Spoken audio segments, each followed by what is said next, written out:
caught a weed. I don't want that kind of weed. That was horrible too, but let's see. Woo-hoo-hoo. Wire ties are fantastic. Now, let's see where we are today.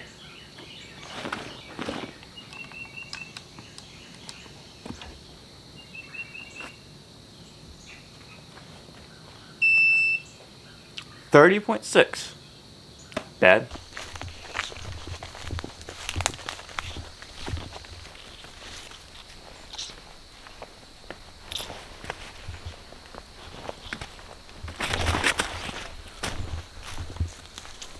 It's a balmy 55 degrees. Fantastic. I'm loving it. October, spooky season.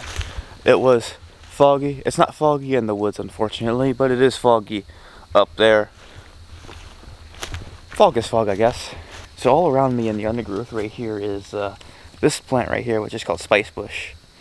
So I'm gonna take a few of these leaves and make me a tea real quick.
It's a nice cool morning.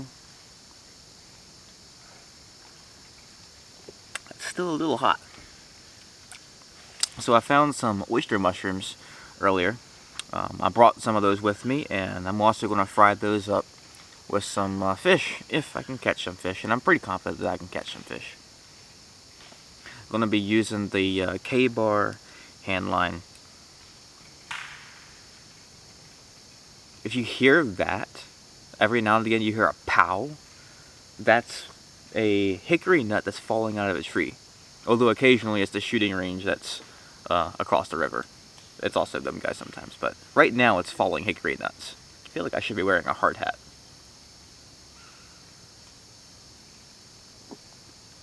This is good. It reminds me almost of like a holiday drink. It smells almost cinnamon, a word.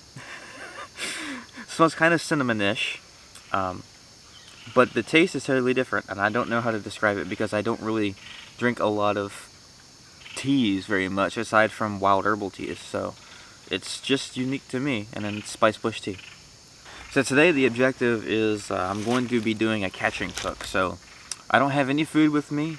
I have just the stuff that I brought to catch stuff. I have some worms, I have my cast iron skillet, and obviously I have everything else that's in my EDC bag, which again, some stuff is moving around. I don't know, I haven't fully finalized it yet.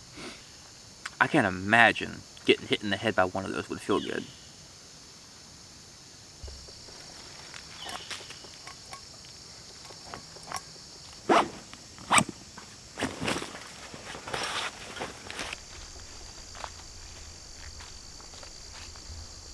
Look at that cool tree right there.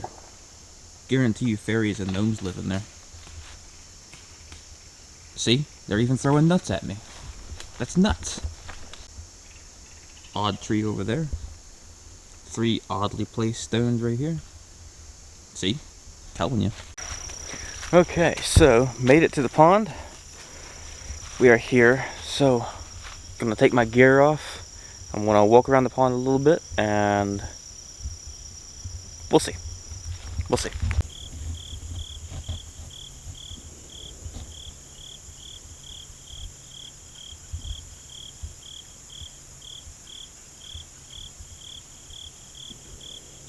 So this pond is pretty overcrowded with brim, so I'm not expecting to catch anything big, so I'm going to use a smaller hook. And I've also got one bobber today, just one. And I think that's the direction I'm going to go with for these panfish. Okay, so after playing with this for a while, I found that the trick to it is to pull a little bit of line out first. And you want to get this ready in your hand. Get close to your bobber or your line up here.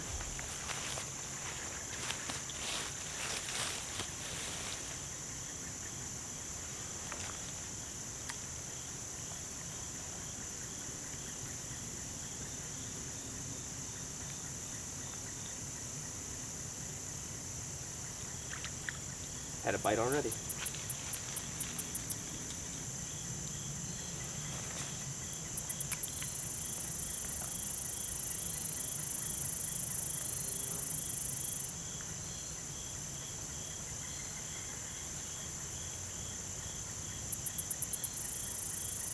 Got a bite, got a nibble, nibble, nibble.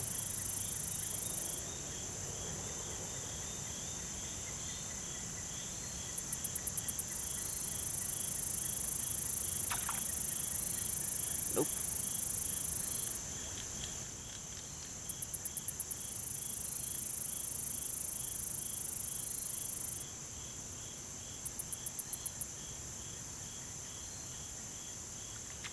Got it.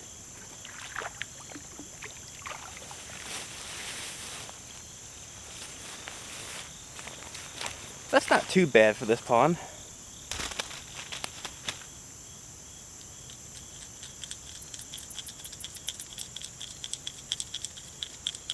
He had swallowed that hook really well. They're not making this easy for me even if I wanted to let them go. Which I don't today. I'm hungry.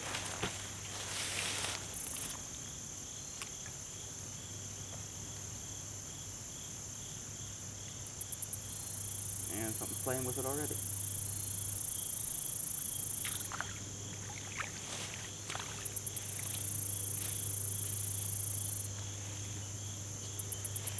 That one's tiny. Little shrimp fish. Ah, that was a terrible cast.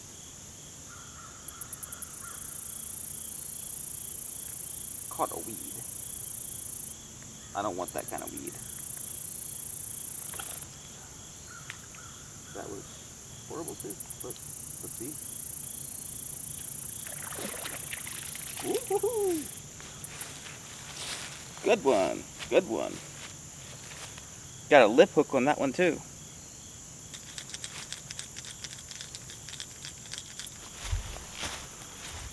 That's a good keeping size.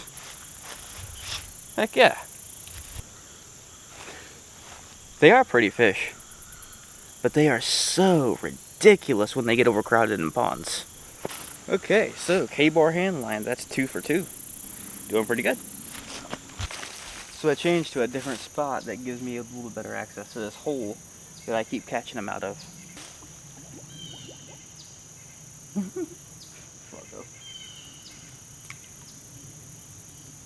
I can just plop it in and catch fish basically as soon as I throw it in.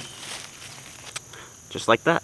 Okay, so I'm not catching as many now, which is fine. I'm not trying to be greedy, and this is just nature telling me it's time to move on. So let's just do that. Okay, so what I'm looking for is just a couple of rocks that I could use. Got my fish here on a piece of bamboo that I'm using to carry with me. Normally keeping them out of the water would be a bad thing. They can go bad faster, but I'm not going far, so it's not a big deal. You see, out here I find these little bottles, ones like this among others, rather often. I find them all the time, and that would be a fantastic resource if you're stuck out here, but also if you collect bottles, it's also pretty cool. I like how this bottle says, please don't litter, yet I found it littered in the middle of the woods.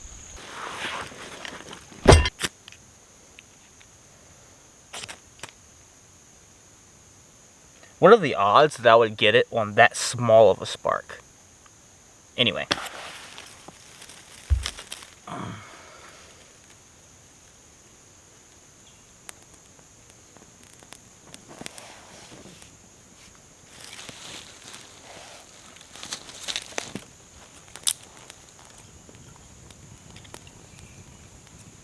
Now we want to get a good coal bed. If you're wondering what that fire starter was, it's just a piece of cotton that I soaked in candle wax. And then I pulled it apart into little bits of fiber while it was still wet. I then let it cool. That makes it easier to fluff it up, and also makes it more waterproof, at least in my experience so far. Still experimenting with it. Okay, white man make big fire, sit far away. I'm gonna let this burn down while I clean the fish and get them ready to cook. And I'll see you guys right in a minute.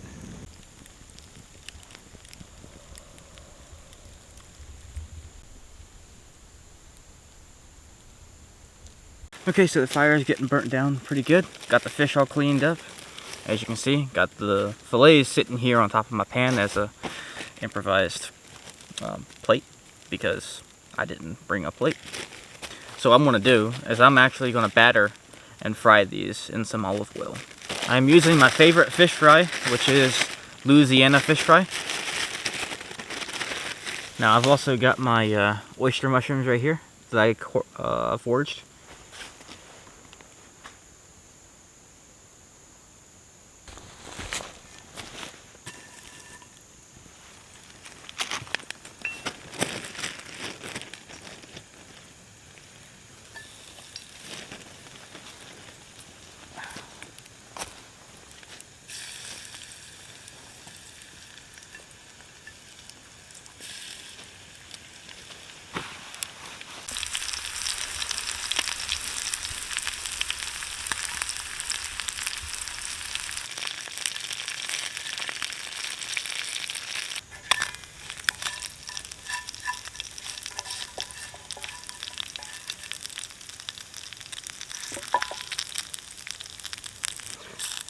So I'm kind of just using one of my Ziploc bags to improvise as a plate, since I didn't use something else. And that's okay. Fish is done. Now I'm getting ready to throw the mushrooms in.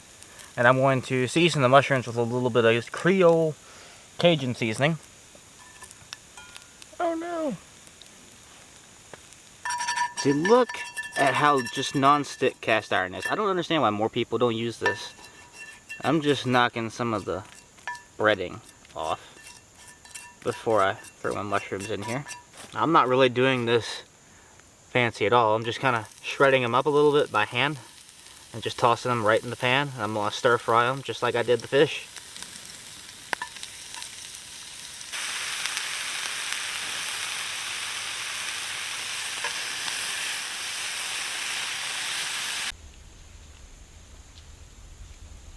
So while the mushrooms are cooking, I'm going to go ahead and enjoy my fish.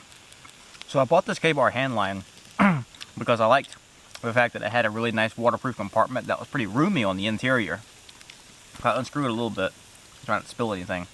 You see, I've got some lures in there, and what I have is a whole bunch of small and medium-sized hooks inside this cavity, and I have some small split shot fishing weights wrapped in a bandana, so that way I can actually pull them out, through the bandana in there as well. And I've been catching quite a bit of fish with this thing. I caught those, I think 5 fish today. I brought more bait with me, and I'm going to catch some more before I leave to bring back home and cook at home for dinner. For $14 or $15, however much I pay for this thing, this is great. Honestly, great. To be able to pull this thing out of your backpack, stick a worm on it, and throw it in the water, and get a fish in just a few minutes, it's really great. Mushrooms are done. Let's see how they taste.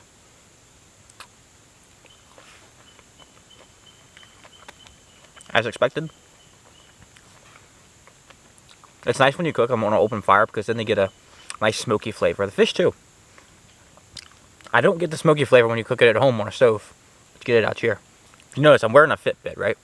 So, hiking all the way out here, catching those fish, foraging these mushrooms. Let's see. I burnt 1,800 calories today. Now, I have not ate anywhere close to that. And I want to illustrate that because being out here and actually trying to forage and catch all of your own food constantly is laborious and it's difficult. It's hard to catch that much nutrition. And that's why people tend to lose weight when they stay out in the wilderness or survive in the wilderness for an extended period of time. Add to that the challenge of the fact that depending on the time of the year, food is going to be more or less scarce. Now, unlike our ancestors, let's take our trash and pack it out so we don't leave any crap behind for future generations to find and think poorly of us on. Like this. That can all literally wipe out. Look at how clean this pan is. Why don't people use cast iron pans more? Do you know what I have to do to clean this pan out? Look at how easy this is. I walk over here, I find a stump, bing, it's 99% clean now. Maybe I'm a little lazy, but I don't feel like carrying a whole bunch of fish the rest of the way home, so I want to skip that for today and just enjoy my walk. My 1.5-ish walk. That's a damn good way to get 10,000 steps a day though. Now before I do go home, I want to stop up here and grab some yarrow so that I can make me some wonderful yarrow tea tonight. Yarrow. So this right here is yarrow. This is my favorite medicinal plant around here, and I love to make a tea out of this plant. I think that's enough for a few nights. So, over 5 miles now. Been a great day. Been great hiking. Been a great day in the woods. Wish the fog would have stayed a little bit longer, but that's okay. So, I will be seeing you guys in my next video, whenever that is.